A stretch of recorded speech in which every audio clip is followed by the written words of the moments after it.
VE Day 1945, Londonderry. U-boat fleet surrenders. Witnessing the capitulation. On 14th of May 1945, soon after the excitement of VE Day, everyone not on hospital duty was ordered to parade on the riverbank. We were to watch the capitulated German submarine fleet sail into HMS Ferret, the Royal Naval Base at Lissahalli, for the crews to give up their ships. We Queen Alexandra nurses of the QARNNS, being much too ladylike, never had to drill. We were met by a chief petty officer who told us that we would all be brought to attention when the fleet sailed by, and could we please all try to put our feet together at the same time, at the word of command. Dress would be negative raincoats, as it was not raining for a change. My chief memories of that day were watching submarine after submarine pass by with no sign of any occupants, except on one craft. There, a lone man, who might have been a figurehead carved out of stone, stood wearing his white submariner's polo neck sweater, staring ahead with a perfect profile, his iron grey hair swept back and head up proudly. The other memory, from the sublime to the ridiculous, was of one of our Irish colleagues, wittering on and on and on. What shall I do at all at all? I have not got my suit on.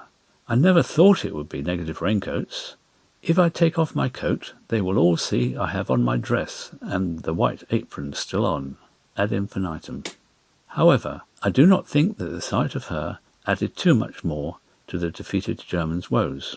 More German U-boats arrived in subsequent days, so that the aerial photograph taken on the 12th of June 1945 shows a total of 52 German U-boats, 9 21 class, 1,600 tons, carrying 23 torpedoes, 4 9 class, 500 tons, 39 7 class, 500 tons.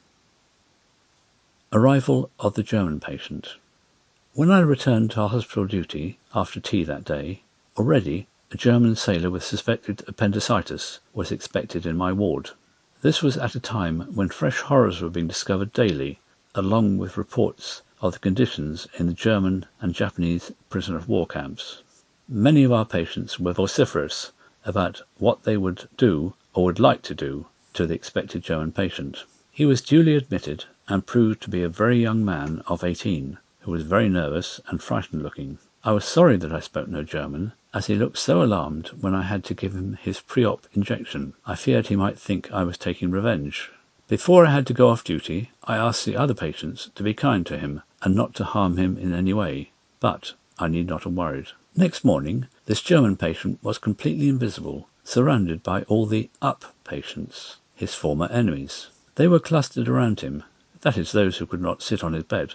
He was covered with gifts of chocolate bars, cigarettes, magazines, soap, anything they had to give. The young lad's face was wreathed in smiles of happiness, with so many new friends around him.